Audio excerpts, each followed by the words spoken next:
Welcome to the CEC Report. It's 21st of March. I'm Robert Barwick and I'm with CEC leader Craig Isherwood. Welcome, Craig. Yeah, thanks, Robbie. In this week's CEC Report, why is Michael Danby silent on the rise in Ukraine of the most dangerous fascism since Hitler's Stormtroopers? Architects of bail-in get their banking dictatorship over Europe, and real corruption in the Sinodinus scandal is PPPs. So first, why is Michael Danby silent on the rise in Ukraine of the most dangerous fascism since Hitler's Stormtroopers? Craig, last week we noted our 2012 New Citizen headline, which at the time, this was October, November, December 2012, we put it out, Act Now, Stop Nuclear War, join Lyndon LaRouche, Malcolm Fraser to promote peace, expose Hugh White, Michael Danby and the push for war. And what we noted last week, of course, was that both Lyndon LaRouche and Malcolm Fraser had actually made an intervention into this Ukraine escalating crisis, just pointing out essentially what we'd said in this paper as well, that it's the Western strategy, it's the Anglo-American strategy of encircling Russia with ballistic missile defense systems that give the West a first strike capability to wipe Russia out, that has put Russia on the defensive and has set this crisis into train, right? It's also driven by the fact that, Robbie, the entire global financial system, monetary and financial system, centred in the transatlantic system, which is run by the British through Wall Street and through the City of London, is in the process of disintegration. It's not stopped, it hasn't gone away, and the intention is that when these sorts of things happen in the financial markets, the intention is to grab as much power as possible, and that means taking on Putin, who has resisted the push to smash the sovereignty of his nation. Now, he's been so vilified down here in the Western press that people have no idea about the actual strategic nature of what Putin is actually doing here, of protecting the national sovereignty of his country.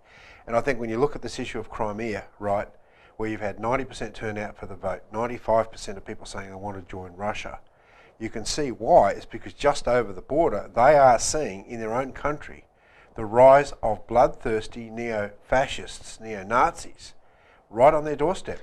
And economic austerity, which we're going to come to later in the show. Now, that's the other driver to what we put out in many of our publications, is that the fact is if Yanukovych had gone with the EU associations agreement, it would have been a devastation of the Ukrainian economy, even worse than it is now. And that's about to be unleashed on Ukraine. Anyway, what we want to highlight this week, Craig, is that the other two gentlemen in our headline from 2012 have both now spoken up, and true to form, they've come out pushing hard for war. We don't want to talk much about Hugh White. He's a bit of a joke, but a dangerous joke, really. His contribution to the Ukraine thing is his analysis that now's a good time to go to war with Russia because it's weak. Now, that's a pretty no, that's pathetic. Ridiculous analysis, because 6,000 thermonuclear weapons, right? There's never a good time to go to war with a nuclear power. So that's just the nuttiness of Hugh White. It's Michael Danby, though, that we want to focus on today, because he's put out a statement on the 5th of March where he praised the new change of government in Ukraine. He called on Australia to set up an embassy in Kiev to give it support. And he had a whole spiel, but at no time, Craig, in that statement he put out, did he mention, now for those who don't know, Michael Danby is a member for Melbourne Ports. He's a prominent Jewish member of Parliament in Australia, right? He's a proud Jewish Australian, which is good. But given that, he did not mention once the nature of the coup that just occurred in Ukraine, and which we're going to show now, right? So, and Danby is someone who claims to have really good contacts in Ukraine. So to not mention it, even though he must know it, is a deliberate thing. And what it means is he's pushing the neoconservative line, which is the Dick Cheney line coming out of the United States, because Obama is continuing Dick Cheney's policies here, as we talked about last week. And that's what Danby's done all along, Craig, right? I mean, this is a man who, back when the Iraq War was on, was one of the rump in the ALP caucus, who tried to get the ALP then in opposition to support the Iraq War, and he was joined by Kevin Rudd and Kim Beazley in trying to do that, because that's what they are. These people are neoconservatives before they're anything else. So we're going to show that up there because what we want to show is some footage. Now, you don't know anything about the Ukraine crisis unless you've seen the videos we're about to show. And you can get on our website and see the press release that shows you the full video of this. This is a press conference given on the 24th of February by Dr. Natalia Vitrenko. She's the leader of the Progressive Socialist Party of Ukraine. She is herself a fierce critic of the former Yanukovych government, right? She's in opposition to him. She hated him. She calls him an oligarch and all those things, but she acknowledges he was elected, right? She wants genuine democratic ways of changing government. And she's one of the few people that's brave enough to put herself at risk to say, watch what's going on here. And so she provided to this press conference raw footage, not what you see on the news, the doctored stuff on the news. And we're going to show you some of that raw footage. And Craig, you met this woman a year ago now, about this time last year when you went to your conference in Germany, and she was warning about this then, right? She was talking about the economic collapse of Ukraine at that point, Robbie, and the necessity of Ukraine to go towards a customs union made up of a number of different countries in that region, including Russia, for their mutual development. Now, this was in opposition, of course, to the EU agreement, associations agreement at that time. And she was very specific, and that's also on the website, not our website, but on the Schiller Institute website, Robbie. All right, so have a look at this raw footage, which was censored from Australian TV. First of all, we're going to show you the groups, these neo-Nazi groups conducting their nighttime torch marches, and notice the fires they set, and notice how many of them there are. Let's look at the video to show what Nazis in the Ukraine look like. This is the right sector, so-called. Pravý sector, now carrying out a torch march. You need to hear their slogans in a moment, which say, "Glory to the nation, death to the enemies." Их лозунги: слава нации, смерть врагам. Переведите, слава нации. This is in Kiev, January 1st, 2014.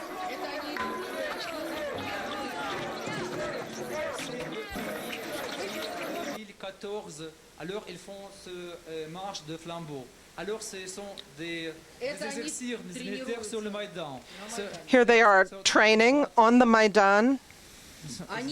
They are well equipped. Ils sont bien équipés. This is the leader of the Svoboda party, Technibok.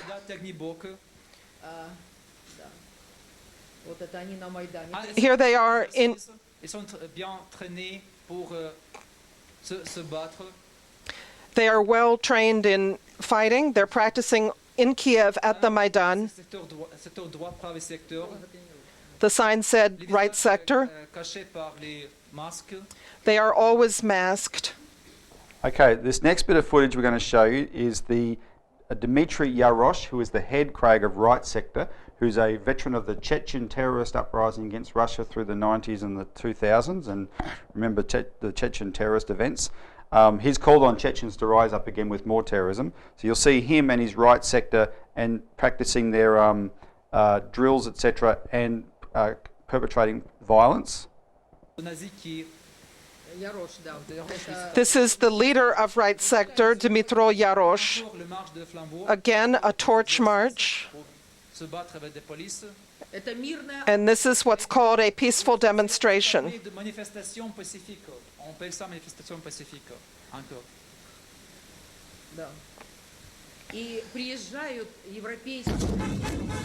All right, this next bit of footage, have a look at the open use of Nazi insignia, and the Dr. Vitrenko makes it clear that all the media and EU politicians saw this themselves and all chose to ignore it.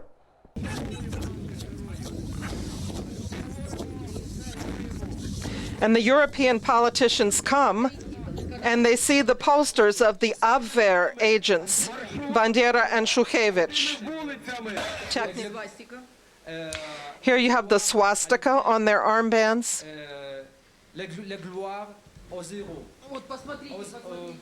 Look at those chains.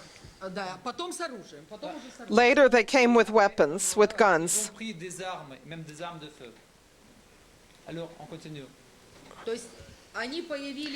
They did not appear by accident or out of nowhere or suddenly.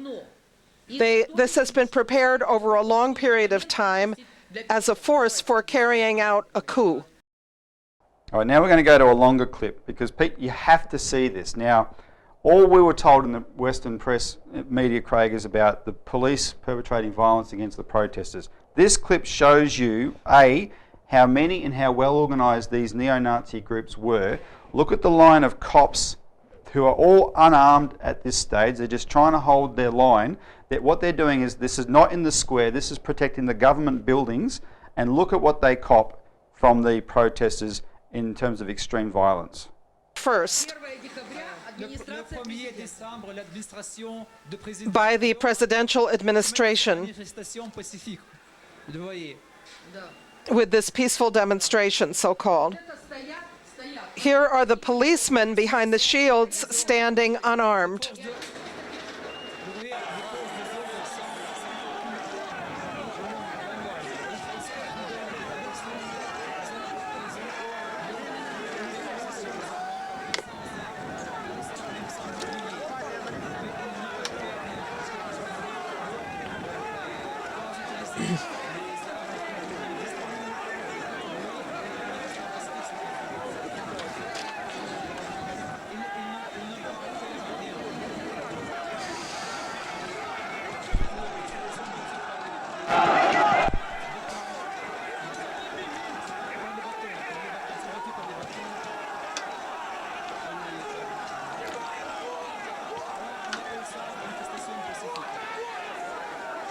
Again, this is the demonstrators, organized units attacking the police in the area of the presidential administration building on December 1st, 2013.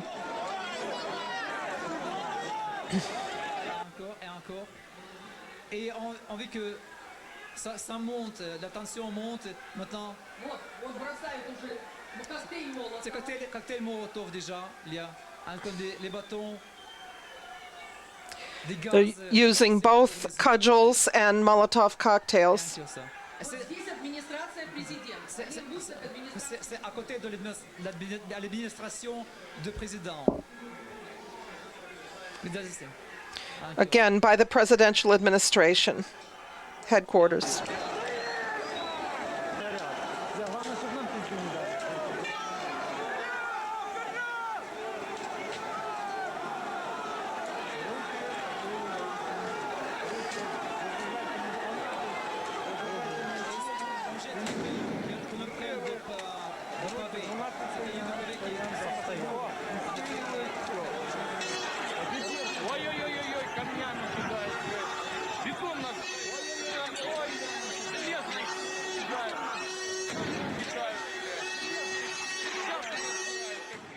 Okay, and the final clip we want to use, look at the police now. They're inside the government building compound and they're trying to hold the line there, and look at what they're copying from the protesters. The video. This is January 19th, and the EU said these are not terrorists or guerrillas, these are Euromaidan activists.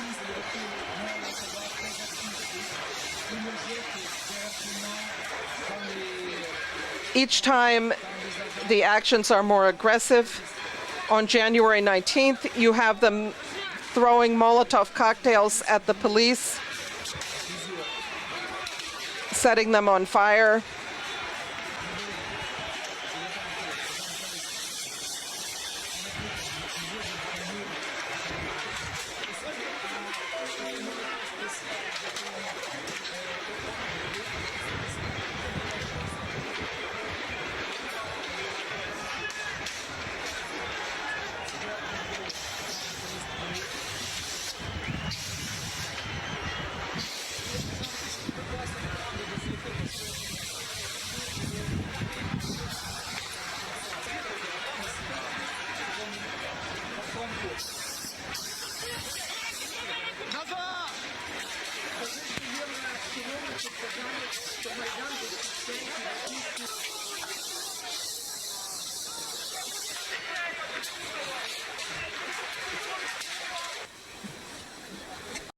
So, Craig, a lot of people are now acknowledging what this is, but Danby's not. Why should Australians demand our leaders speak out? Robbie, the issue here is that Australians somehow don't believe they're in any power against stopping this. If you had Australians say to Obama directly, elected members of parliament, why are you supporting neo-Nazis? Can you imagine the effect that would have on the Obama administration? That would be the grounds for his impeachment. We've said this many times. LaRouche has made it very clear. The impeachment of Obama will stop any threat of World War III. And that's the issue here. Speak out now. Demand the Americans listen, and things will change. All right, we've got to go to a break.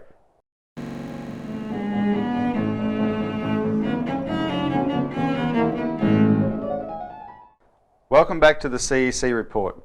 Architects of bail-in get their banking dictatorship over Europe. So, as we discussed last week, Craig, the bail-in legislation we've been warning about, we've now confirmed is still pending for Australia. But in last week's segment, we mentioned how the Eurozone president, his name's Jeroen Dijsselbloem, he's the finance minister of Holland, the Netherlands. Last year, this time, March last year, he declared that Cyprus, what happened in Cyprus, the stealing of people's deposits in Cyprus, would be the template for all of Europe, right? Now, one reason that Australians shouldn't trust official denials here, because that's all we've had so far, and they shouldn't trust them until they've seen them in writing, is look at what's happened in Europe. Once this guy said it a year ago, he actually backtracked. Oh, no, because it sounded bad, right?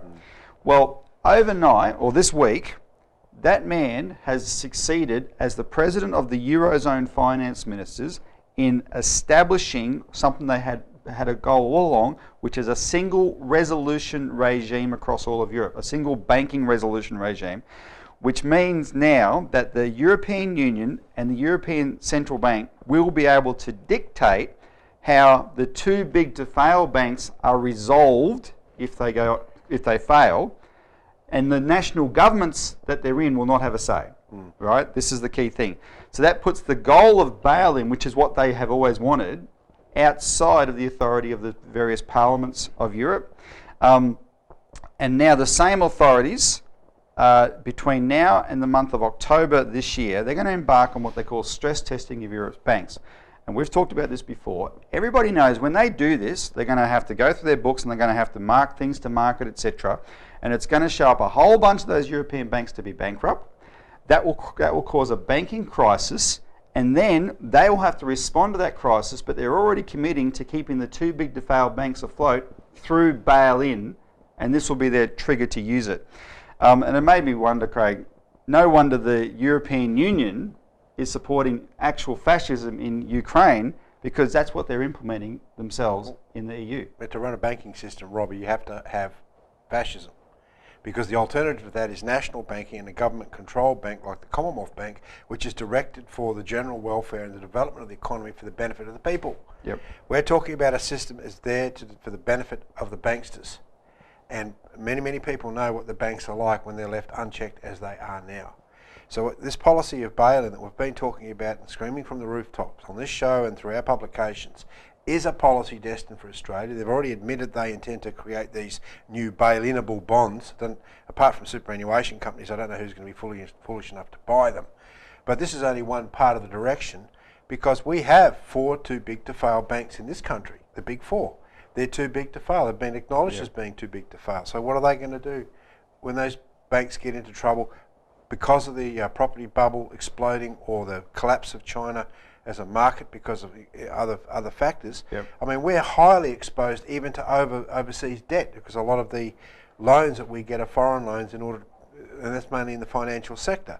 So you have a whole lot of these issues which, when push comes to shove and we have too big to fail banks, the model's going to be what's being done in Europe right now, and that's what's going to be applied to Australia. So we should not kid ourselves that somewhere down the track the deposits of Australian people are not going to be targeted for bail-in, for theft, for stealing. And this European thing shows that they actually want to take it out of the hands of governments. They don't want governments to have a say in this, because governments tend to respond to people when they get mad. All right? They want to take it out of that. So if you get fobbed off by your member of parliament saying it's not happening, demand to see the legislation in writing before you believe it. We've got another break to go to.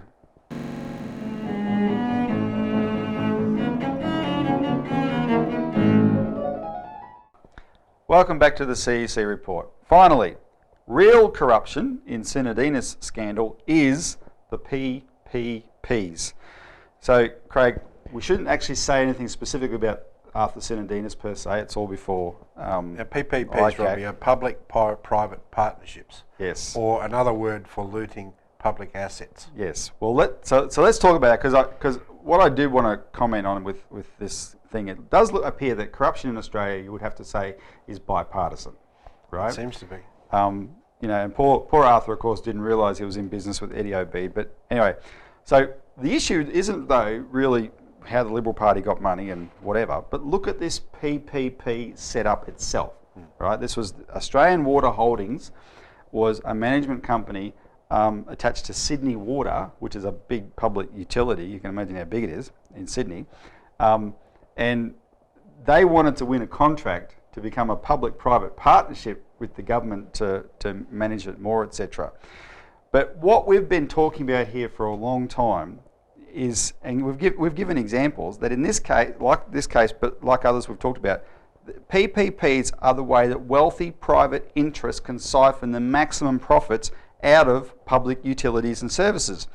In this case, it's outrageous. They're able to bill donations to the Liberal Party back to the public, paying their rates with Sydney Water. But my point is, you can see into these people's minds, Craig. It's like it's a kind of birthright, right? They see that they see themselves as born to rule, and government money is something that these private vested interests should make profits from, right? And I want to give a couple of examples, because there's a mentality here that's taking over Australia. Graham Samuel is the former head of the ACCC, right? He was a former Macquarie Bank executive before that. He made a name for himself in the 1980s when he called for insider trading to be legal. And his argument was, if it's legal, which means only a few people have the inside information, they can sell stocks short, etc. But if it's legal, they can do it, and it will make the system more efficient. Right? That was his argument. The other comparison I thought of is the CEO of Enron, the notorious American company, Jeffrey Skilling. His Bible was Richard Dawkins' book, The Selfish Gene, because Dawkins described, the world of social Darwinism, right, the survival of the fittest, and the kind of criminality that Skilling was doing at Enron. He just thought that was, he's the apex predator in the jungle, and he should be devouring the smaller players, right? That's the way they think. And it comes out, I'm not surprised when you see these corruption scandals emerge, because there's a mentality here. But Craig, coincidentally, in the case of Arthur Sinodinus, he was in charge of deregulation under Tony Abbott. And isn't that the cover under which these kind of crimes get committed? Robbie, this is a huge topic to discuss in a short period of time, but the issue is that you've got two principles here which have been smashed since basically the death of Roosevelt. The idea of the nation state standing up from a looting monetarist power like the British Empire through London, Wall Street, in London, City of London. The issue here is what comes first. Is it the issue of the general welfare, like our great statesmen, Chifley, Curtin and others, King O'Malley, stood up for, which you see how you develop public infrastructure for the general good. To serve the public. To serve the public. Or is it allow this looting financial parasite of monetarism through deregulation, privatisation, globalisation, literally chew people's lives up by stealing valuable public infrastructure? Well, we'll let the viewers make their own choice, but we know where we stand on that. We've run out of time for this week. Thanks for tuning in. Tune in next week for more.